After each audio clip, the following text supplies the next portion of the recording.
cheek picked the title, Will COVID Save the World? Um, I think it's important for us to understand that while we are definitely going to have some major organizational difficulties over the next several months, it's just going to be hard to do lots of things. This is also creating an extraordinary teaching moment for us on the nuclear weapons issue. We are going to get through this epidemic. It's going to be quite terrible in many places.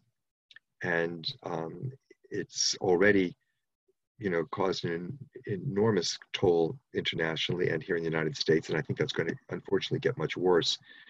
But we will get through this. And so the point for those of us who have been thinking about other threats to human survival is, can we use this moment? How can we use this moment to keep even more terrible things from happening in the future?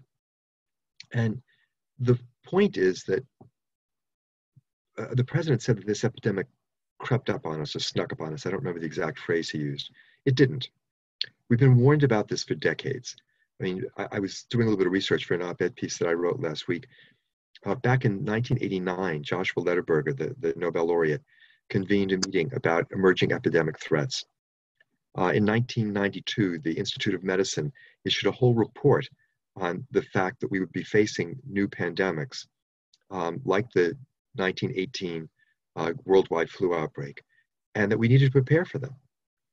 And nobody listened to the experts when they said that the sky was going to fall if we didn't take action. And so now the sky is falling, and terrible things are happening. We can't prevent epidemic diseases from emerging, but we can prepare for them, and we didn't. The US is not unique in that situation. The incredibly inept response of the Trump administration cannot be glossed over. It was catastrophic. It is causing an enormously increased toll and will in coming months. But even setting that aside, the United States wasn't prepared for this. We had a small task force in the CDC and in the Homeland Security Department, both of which Trump disbanded. But even had they been in place, they were completely inadequate to the task that we are facing now. There was no serious planning for this totally predictable disaster that the scientific and medical experts were telling us for decades would happen at some point. So going forward, can we learn from that? Can we come to understand as a society that when the scientific community identifies a catastrophic threat and says that the sky is going to fall if we don't take action, we better take action or the sky is really going to fall? And that lesson, I think, applies to future epidemics. This is not the only pandemic that we will see. We don't know when the next virus will emerge, but we do know that that will happen. It does always. It's a fundamental fact of biology that new threats of this sort are always emerging. Will we be prepared better for the next pandemic? And I think one thing that we should note is, as horrible as this is, and it's kind of odd to say this in the middle of this terrible disaster, it could have been much worse. The transmission rate could have been higher, like measles. The fatality rate could have been higher, like Ebola. Could have been some combination of the two.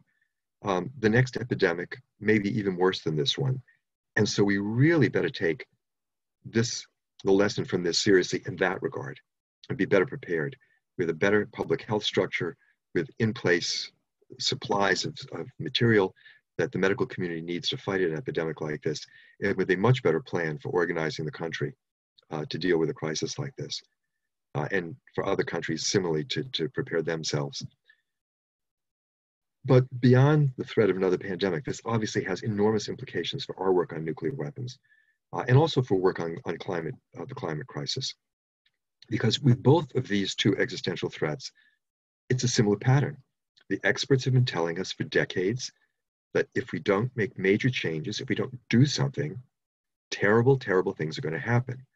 And in the case of both the climate crisis and the danger of nuclear war, those things are going to be orders and orders of magnitude worse than this terrible disaster that we're living through today. And so I think that we will be in a position to make this case very strongly. It's going to be difficult right now in the short term because people are so consumed with dealing with the immediate crisis. But as this passes, and it will, there's going to be an extraordinary opportunity for us to go forward with a message that we need to learn from what just happened. The experts are telling us if nuclear weapons are not eliminated, they're going to be used. and then to describe to people what that disaster is going to look like, and more importantly, the steps which we know about that we can take to prevent that from happening. So it will be important to put into perspective for people the basic facts about nuclear war. And I suspect these are well known to most of you, and I'm not going to dwell on this at any significant length, but just to hit on the high points of what our message needs to be. A nuclear war, even a limited one, that took place, for example, between India and Pakistan, would not only kill, by the news data that we have available, up to 100 million people in the first week. We've had about, I think the total death toll worldwide from COVID so far is about 15,000. 100 million people in the first week. But it would totally destroy the global economy, have horrible impacts on food production across the planet that would put at least 2 billion people at risk of starvation and end modern civilization as we know it. And again, it's always hard for people to grasp this kind of threat given our daily lives. But it may be a little bit easier for people to understand this in the aftermath of this epidemic. I mean, it's still kind of hard as I go about on my way into work at my clinic and drive through the streets of Springfield. People are out on the street. Many of them are acting as though nothing really is going on. But there aren't nearly as many people as there are normally. Many people are taking this seriously and are understanding how dangerous the situation is. And so our job will be to help them understand how incredibly more dangerous the nuclear threat is. The flip side of this is that we do have a plan, not just to prepare for nuclear war, which of course we can't do, but to actually prevent it. We can't stop epidemic diseases from emerging. We can get rid of nuclear weapons. And we have an opportunity to help people understand that that is the only thing that we can do to reduce the danger of nuclear war to zero, which is where it needs to be. Because today, after a period when we thought the nuclear danger had gone away completely in the 1990s, we now confront a reality where the experts tell us that the danger of nuclear war is even greater than during the Cold War. And we need to listen to those experts as a society, as a country, as a world.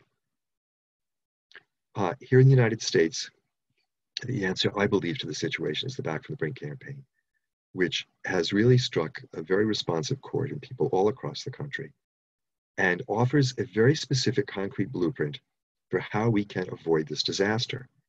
It sets forward a simple platform of activity, 5 planks, that will lessen the danger of nuclear war over the coming years while we complete the 5th plank of the platform, the negotiations to completely eliminate these weapons. And we know how to do that. We've disbanded tens of thousands of them in the past, dismantled them. All we need to do is create the political will to dismantle the remaining 14,000, and we can get to zero. And this whole incredible existential threat can be removed from our lives and the lives of our children. So the challenge, I think, at the moment is figuring out how we move the Back from the Brink campaign forward during the next few months so that we don't lose the initiative that is developed. I think the last time I looked, there were over 350 organizations around the country that have signed on to the campaign. And legislation has passed a number of state legislatures, many city councils, and was pending in many more. Much of that activity is being interrupted, just as this week's speaking tour in New York has been interrupted by the realities of people having to stay home. Our work tends to take place when people come together, and we're just learning how to come together in fora like this electronically. But there's going to be a bit of a learning curve to figure out how to do this. And we're also going to have to be working to get people's attention because they are so consumed with the current crisis. So that's a question that I'm going to be posing. I think that's what we need to talk about today. How can we keep the momentum going? What can we do to bring this campaign through the current crisis in a vibrant form so that we can take real advantage of the moment that will arrive, hopefully within a few months, certainly by later this year, when people are able to sort of stop and pause and look back and reflect on what this crisis means and what the lessons are going forward.